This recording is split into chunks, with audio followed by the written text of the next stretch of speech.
দৈনিক আজকের নির্বাংলা পত্রিকার 15তম প্রতিষ্ঠাবার্ষিকী উপলক্ষে জেলা শিল্পকলা একাডেমি নারায়ণগঞ্জে আয়োজিত হয়েছে পরিচ্ছন্ন সমাজ গঠনে গণমাধ্যমের ভূমিকা শীর্ষক আলোচনা সভা ও প্রতিনিধি সম্মেলন 2024।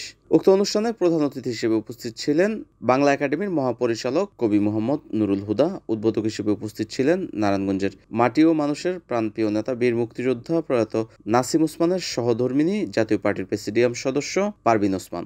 বিশেষ অতিথি হিসেবে উপস্থিত ছিলেন ঝিনাইদহ 3-এর সাবেক জাতীয় সংসদ সদস্য ও বাংলাদেশ আওয়ামী লীগের প্রেসিডিয়াম সদস্য মোহাম্মদ নবী নওয়াজ।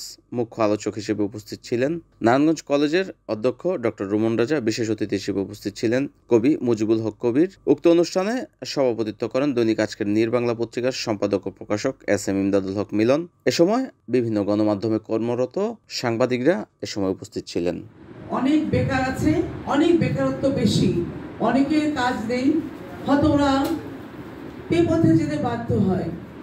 সেগুলো আমাদেরকে খেয়াল রাখতে হবে। আমরা যারা আছি এলাকায়, আমরা সবাই মিলে খেয়াল করব। আজকে যে নির্বাংলা বাংলার 15 বছর পূর্তি হলো। আসলে আমি যখন এখানে 75 এসেছি আমি কিন্তু নারায়ণগঞ্জে আমার কেউ নাইও।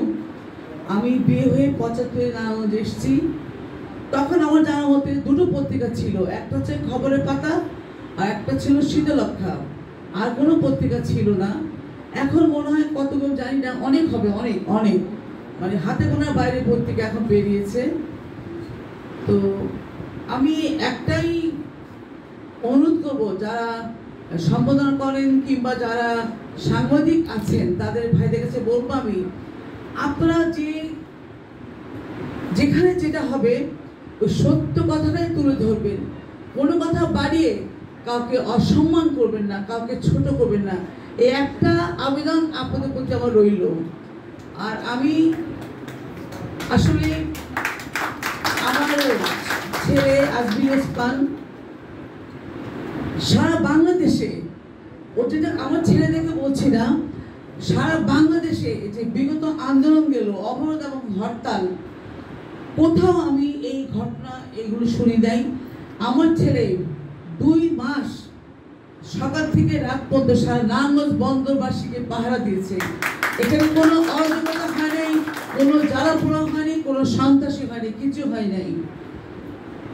আমি নারায়ণগঞ্জবাসী বন্দরবাসীকে আবারও আমার পক্ষ থেকে অনেক অনেক ধন্যবাদ। NAN TV, Narayanganj.